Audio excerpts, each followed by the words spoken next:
How did a man come out of nowhere and reach the pinnacle of power in Germany? Adolf Hitler was born in a rural province of Austria-Hungary, in April 1889 in the family of an official. He didn't do well at school, but he had a passion. He spent all his free time drawing. Soon, drawing became much more than just a childhood hobby. And at a young age, he decided that he would become an artist. In 1907, when Hitler was just 18 years old, he left home in his province of Linz in northern Austria. His goal, the capital. At the time, the city of Vienna was a major European cultural capital, a rival to Paris, and an important place for artists and intellectuals. He decided to apply to the Academy of Fine Arts. Hitler was already painting and was convinced of his genius. He was absolutely convinced he would get into the academy. Failing the exam shocked him. The verdict of the Academy of Fine Arts: although he shows some talent, the work is not particularly original. He didn't expect it at all, and was crushed. Still, Adolf Hitler decided to stay in Vienna. The young man gradually used up all his savings, and he had no steady income. In order to earn some money, he painted landscapes, postcards, which he sold to tourists. But painting did not bring much income. His existence was quite difficult. 1913, Hitler moved to Munich, where he sometimes lived in a homeless shelter and tried to make a living by selling postcards and part-time jobs in advertising. World War I broke out in the summer of 1914. Hitler went into the German army. As a soldier, Hitler was a responsible courier to deliver messages between command posts. He became a model soldier and for his services. He was even awarded the Iron Cross. For Hitler, it would go down as one of the proudest achievements of his life. And when he became Fuhrer years later, he would always wear it. In the army, Hitler found respect, social community and a home. He had finally found his place in life. But on November 11, 1918, Germany signed an armistice. The war was over. For Adolf Hitler, this was a problem, because it meant starting from scratch. He realized that if he was demobilized, he would eventually have to starve and try to make a living to make money from his drawings. He tried many methods to stay in the army. And in the end, Hitler received valuable support from a man who took him under his wing. That man was Karl Mayr, who had served in the intelligence service. Hitler started out as a humble informant, who reported to his commanding officer which soldiers were trustworthy and which were not. In the course of his service, new talents were discovered. Hitler had every ability to be a good campaigner. He often entered into polemics and debates, but he lacked education.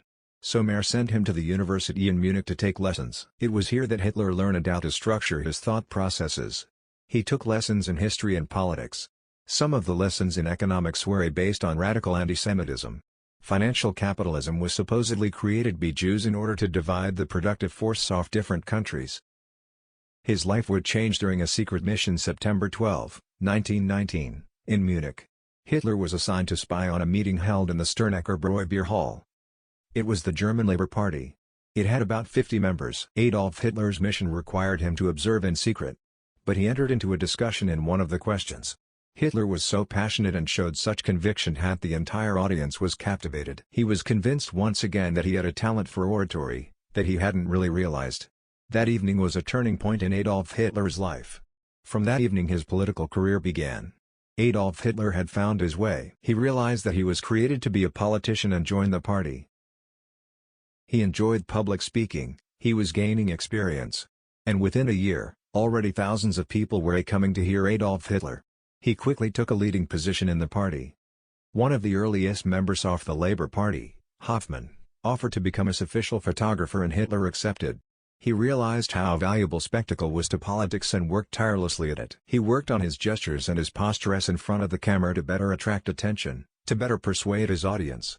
He developed dramatic gestures to get his ideas into their heads, theatrical poses to give him an instantly recognizable style. He was not only a politician, he was an actor, getting into his role as much as possible. It was also effective. I thought Hoffmann later converted certain photographs into evocative propaganda posters. Hitler left nothing to chance. He took an approach what is now called political marketing for his party. Hitler thought the Labour Party logo was boring compared to his rivals. One day, party leaders gathered in the bar he used as his headquarters and discussed changing the logo. Hitler wanted to make the logo as strong and prominent as possible in order to lure members from other parties. One of the options was the swastika, and thus was created the trademark of the Nazi Party. In the same spirit, they decided to rename their Labour Party to attract a wider population and social groups to the movement.